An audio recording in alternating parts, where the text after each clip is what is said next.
नमस्कार, सुबह के 7 बज गए और मैं हूं आपके साथ सोनल। ये वक्त आपके शहर की खबरों को तेज तर्रार अंदाज में आपके सामने रखने का। नमस्कार, मैं हूं आपके साथ शिरीन। तो आइए देखते हैं सिटी सुपरफास्ट 70 शहरों की 70 खबर फटाफट अंदाज में।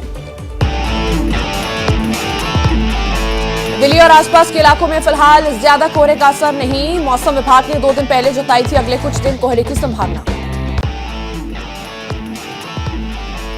दिल्ली की हवा का प्रदूषण गंभीर रूप से बढ़ा। डॉक्टर्स के मुताबिक हवा में प्रदूषण 10 सिगरेट के बराबर है। बच्चों और बुजुर्गों के लिए हवा ज्यादा खतरनाक है। दिल्ली की हवा में प्रदूषण के बढ़ने से सांस से जुड़ी समस्याएं। डॉक्टरों ने प्रदूषण और कोरोना को देखते हुए मास्क पहनने की सलाह दी। कड़ाके की ठंड और कोहरे को देखते हुए यूपी में प्रशासन ने सरकारी बसों के संचालन पर रोक लगाई। कोहरा होने पर रात 8 बजे से सुबह 8 बजे तक नहीं चलेंगी बसें।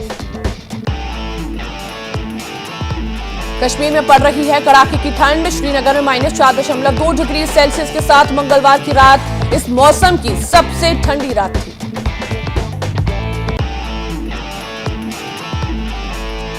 करगिल, लेह और लद्दाख में पड़ रही है जमाने वाली ठंड। करगिल में -13 डिग्री सेल्सियस तापमान दर्ज किया गया। दिल्ली में पुलिस ने आज करीब 3000 किलोग्राम ड्रग्स नष्ट किए। इंटरनेशनल मार्केटिंग में इसकी कीमत करीब 1500 करोड़ रुपए से ज्यादा आंकी जा रही है। ये ड्रग्स पिछले कुछ सालों में बरामद की गई थी। यूपी के गाजियाबाद में फर्जी कॉल सेंटर का हुआ भंडाफोड़। लोन और सस्ती बीमा पॉलिसी के नाम पर कर चुके हैं करोड़ों की ठगी। एआईएमआईएम के पूर्व जिला अध्यक्ष के घर पर चल रहा था फर्जी कॉल सेंटर। चलती ट्रेन में विदेशी महिला से टीटी ने की छेड़छाड़। घटना के बाद जेआरपी थाने में मामला दर्ज। पुलिस जल्द ही आरोपी टीटी विशाल सिंह को कर सकती है गिरफ्तार। अहमदाबाद के एक अस्पताल से मिला महिला और उसकी बेटी का शव। दोनों अस्पताल इलाज के लिए आए हुए थे। पुलिस केस की जांच में जुटी।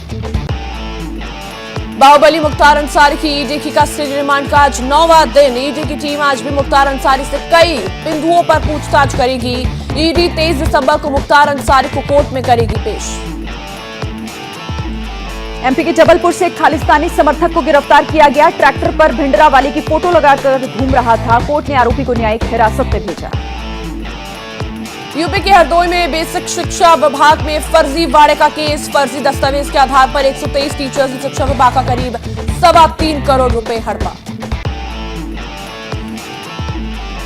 सिरसा में एनआईए की छापेमारी। भारी मात्रा में अवैध हथियार और गोला बारूद बरामद किया गया। एनआईए ने कहा कि इस तरह के आतंकी नेटवर्क के साथ उनकी फंडिंग और सपोर्ट इंफ्रास्ट्रक्चर को खत्म करने के लिए जांच जारी रहेगी। प्रयागराज में दबंगों की गुंडागर्दी। बीजेपी विधायक के रिश्तेदार के घर में बन रही दीवार को जबरन गिराया। लाठी डंडों और असलहों के साथ पहुंचे थे तकरीबन 1 दर्जन लोग।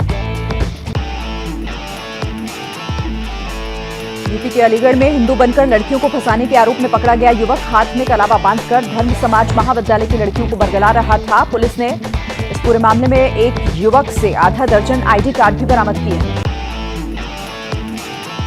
उत्तराखंड के रुड़की में प्रेमी ने महिला की 12 साल की बेटी की हत्या पर शव नहर में फेंका। बच्चों की मां प्रेमी के साथ लिव इन रिलेशनशिप में रह रही थी। आरोपी युवक पर हत्या, लूट, चोरी जैसे आधा दर्जन से अधिक मुकदमे दर्ज है। यूपी के औरैया में नौकरी दिलाने के नाम पर ठगी करने वाले फर्जी दारोगा को पुलिस ने पकड़ा। फेसबुक के जरिए लड़कियों का बनाता था अपना शिकार। यूपी में बागपत में 7 साल के छात्र शौर्य का शव जंगल से बरामद। पुलिस ने चाचा समेत 3 लोगों को गिरफ्तार कर मामले की गुत्थी सुलझाई। पुलिस के मुताबिक 50 लाख के लिए अपहरण और हत्या की गई थी। यूपी के अलग अलग शहरों में ईडी और आईटी की रेड जारी। बरेली में कई जगहों पर ईडी और आईटी की टीम पुलिस के साथ मिलकर छापेमारी करने पहुंची। इसे इस साल का सबसे बड़ा सर्च ऑपरेशन कहा जा रहा है। राजस्थान के पाली में हुआ दर्दनाक हादसा। इकलौते बेटे की मौत से आहत होकर पति पत्नी ने मासूम बेटी और मृत बच्चे के साथ कुएं में छलांग लगाई। कुएं से एक साथ 4 लाशें निकलने से पूरा गांव गम के माहौल में। आगरा पुलिस ने हनी ट्रैप गिरोह का खुलासा किया। अश्लील वीडियो बनाकर लोगों को करते थे ब्लैकमेल। पति पत्नी मिलकर करते थे लोगों से ठगी। अब तक कई लोगों को बना चुके हैं अपना शिकार। एसपी विधायक इरफान सोलंकी को कड़ी सुरक्षा व्यवस्था के बीच महाराजगंज जेल में शिफ्ट किया गया। प्रशासन ने जिले को छावनी में तब्दील किया। जेल के बाहर समाजवादी कार्यकर्ताओं की लगी भीड़। पंजाब के फिरोजपुर में खुलेआम गुंडागर्दी, फायरिंग और पत्थरबाजी में 2 युवकों की हुई मौत। पंजाब की कानून व्यवस्था पर उठे सवाल। कोरोना के नए वेरिएंट BF7 से प्रभावित वडोदरा की 61 वर्षीय महिला सितंबर महीने में अमेरिका से वडोदरा लौटी थी। जीनोम सीक्वेंसिंग में उसके इस वेरिएंट से ग्रस्त होने की बात सामने आई। कोरोना को लेकर स्वास्थ्य मंत्रालय के सूत्रों से एक बड़ी खबर। देश में अभी 10 अलग अलग कोरोना के वेरिएंट, इसमें ओमिक्रॉन के सबसे ज्यादा जो ताजा वेरिएंट है वो BF7। दुनिया में कोरोना के बढ़ते मामलों को लेकर स्वास्थ्य मंत्री मनसुख मांडविया ने की उच्च स्तरीय बैठक। कोरोना की निगरानी, रोकथाम और प्रबंधन के लिए पब्लिक हेल्थ सिस्टम की तैयारियों की समीक्षा की। भारत में कोरोना के मामलों में हो रही है लगातार गिरावट दर्ज। स्वास्थ्य मंत्रालय की बैठक में ये जानकारी दी गई। 19 दिसंबर 2022 को खत्म सप्ताह में औसत दैनिक मामले गिरकर 158 हुए। कोरोना को लेकर केंद्रीय स्वास्थ्य मंत्रालय की सलाह, सभी को मास्क लगाने की जरूरत। मास्क की जरूरत को कभी भी वापस नहीं लिया गया है। देश में कोरोना के नए वेरिएंट को लेकर कांग्रेस सांसद अधीर रंजन की मांग। कहा, स्वास्थ्य मंत्री को जुलाई सितंबर महीने में आए वेरिएंट का ब्यौरा देना चाहिए था कि उसमें क्या कार्रवाई। कोरोना के नए वेरिएंट को लेकर एक्शन में सरकार। स्वास्थ्य मंत्रालय के निर्देश पर चीन से आने वाले यात्रियों की जांच शुरू। सभी इंटरनेशनल एयरपोर्ट पर कल से हो रही है जांच। कोरोना के नए वेरिएंट के दस्तक पर छत्तीसगढ़ के मुख्यमंत्री भूपेश बघेल की मांग। कहा, सरकार को सबसे पहले चीन से आने वाली उड़ानों को रोक लगाना चाहिए। वहां से आने वाले लोगों को क्वारंटाइन किया जाना चाहिए। कोरोना के नए वेरिएंट की दस्तक पर बोले नीति आयोग के स्वास्थ्य सदस्य डॉक्टर VK पॉल। कहा, भीड़ भाड़ वाली जगहों पर मास्क का इस्तेमाल करें, कोविड टीके की प्रिकॉशनरी डोज लें। दिल्ली में पिछले 24 घंटों के दौरान कोरोना के 5 नए केसेस सामने आए, जबकि एक शख्स की मौत हो गई है। 24 घंटे में 8 मरीज ठीक हुए हैं। दिल्ली में फिलहाल कोरोना के 27 एक्टिव मामले।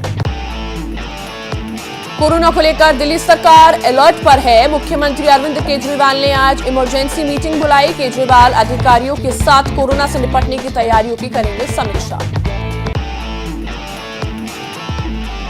कोरोना को लेकर यूपी के सीएम योगी आदित्यनाथ आज बैठक करेंगे। सुबह 10:30 बजे लखनऊ के लोक भवन में टीम 9 के सदस्यों के साथ समीक्षा करेंगे।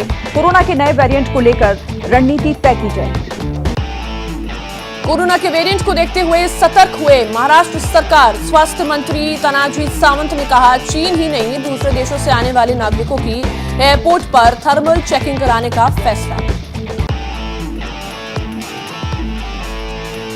महाराष्ट्र के स्वास्थ्य मंत्री तानाजी सावंत का कोरोना को लेकर दावा। कहा, घबराने की जरूरत नहीं, सरकार पूरी तरह से सतर्क। अब तक महाराष्ट्र में नहीं आया है कोरोना का कोई भी नया मामला। कोरोना के नए वेरिएंट को लेकर महाराष्ट्र के पूर्व स्वास्थ्य मंत्री राजेश टोपे की सलाह। अभी चीन, जापान, अमेरिका और ब्राजील में बढ़े हैं केस, हमें भी सतर्कता बरतनी जरूरी है। कोरोना को लेकर एक्शन में यूपी सरकार। डिप्टी सीएम ब्रजेश पाठक ने कहा, सभी अस्पतालों में ऑक्सीजन रहे और मरीजों की जांच के निर्देश। विदेश से आने वाले लोगों की जांच के दिए गए हैं आदेश। यूपी में कोरोना के नए वेरिएंट को लेकर फैसला। कोरोना प्रोटोकॉल के साथ संचालित होंगे रैन बसेरा। रैन बसेरों की नियमित रूप से होगा सैनिटाइजेशन, सोशल डिस्टेंसिंग का भी पालन होगा।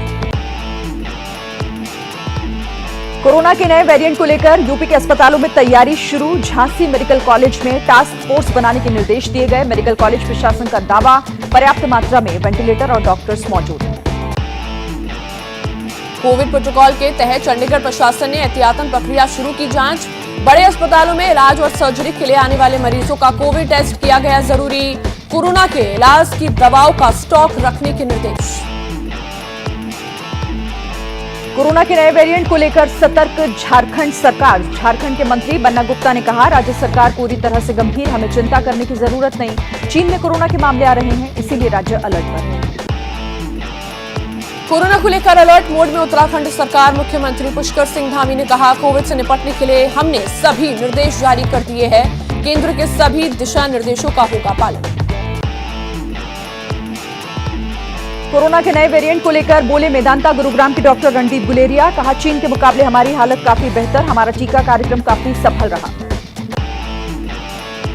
कोरोना को लेकर अकाली दल सांसद हरसिमरत कौर बादल की मांग। कहा, बाहर से आने वाले नागरिकों की स्क्रीनिंग और टेस्टिंग जरूरी।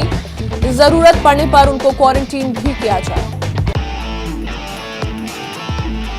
चीन में कोविड के बढ़ते मामलों पर बोले सीरम इंस्टीट्यूट के सीईओ अदार पूनावाला। कहा, चीन में बढ़ते मामले चिंता का विषय है, लेकिन टीकाकरण की वजह से भारत को परेशान होने की जरूरत नहीं। चीन में आए कोरोना के नए वेरिएंट पर सीएसआईआर के पूर्व डीजी शेखर मांडे का बयान। पहले के वेरिएंट्स के मुकाबले बहुत तेजी से फैलता है नया वेरिएंट। मास्क का इस्तेमाल बहुत जरूरी है। कोरोना के नए वेरिएंट को लेकर डॉक्टर्स की सलाह। क्रिसमस और नए साल के जश्न के दौरान भीड़-भाड़ वाली जगहों पर जाने से बचें। जिन्होंने बूस्टर डोज नहीं लगवाई है वो तुरंत लगवाएं। कोरोना के बढ़ते खतरे पर बोले असम के सीएम हिमंता बिस्वा शर्मा। कहा, देश में वैक्सीनेशन प्रोग्राम सफल रहा है, इसलिए घबराने की नहीं है जरूरत। कहा, केंद्र सरकार रख रही है हालात पे नजर। कोरोना को लेकर बिहार के डिप्टी सीएम तेजस्वी यादव का बयान। कहा, अभी बिहार में कोरोना के केवल 3 सक्रिय मामले। कोरोना को लेकर बिहार सरकार हर दिन जारी कर रही है रिपोर्ट। सरकार के दावों के उलट मुंबई शहर में बीएमसी के अस्पतालों की हकीकत। 16 में से सिर्फ एक 7 हिल्स हॉस्पिटल में किया गया है कोरोना से इलाज का इंतजाम। यहां 850 बेड और 378 आईसीयू बेड कोरोना के लिए रखे गए।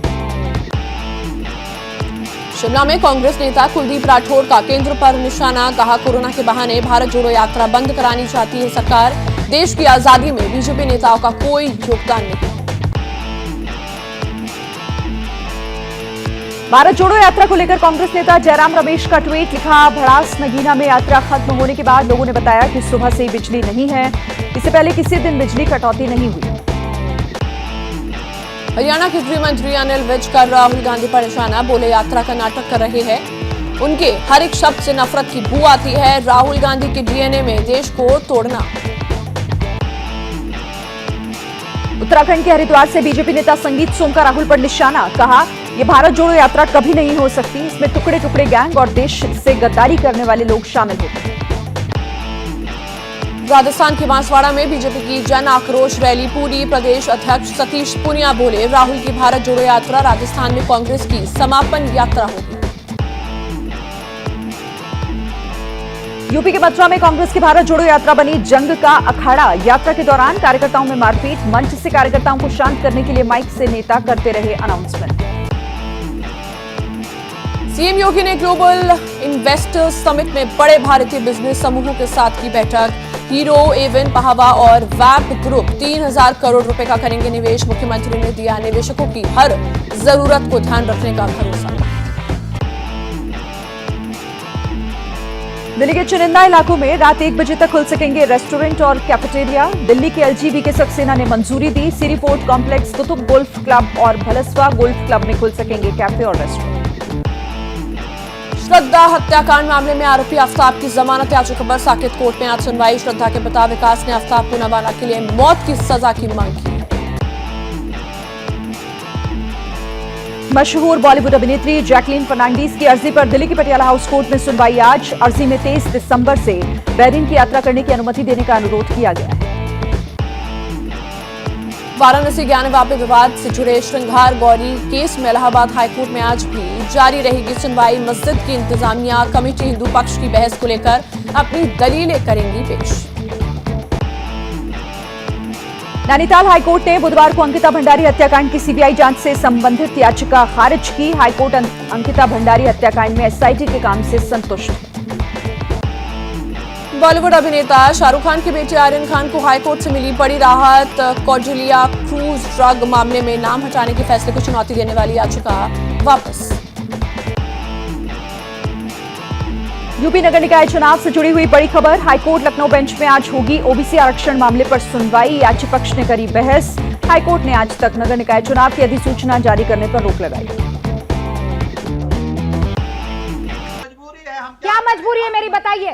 मैं अभी आपको बताती हूँ कि मैंने ओए होए होए होए नमकीन के चटकारे लेते हुए टकटकी मार के डिबेट शो को पॉज रिपीट कर करके देख रहे हैं जोगिंदर जी। इनकी तरह आप भी देखें अपनी फेवरेट डिबेट्स को रिपीट कर और डाउनलोड कीजिए एबीपी लाइव ऐप अपने स्मार्ट टीवी पर।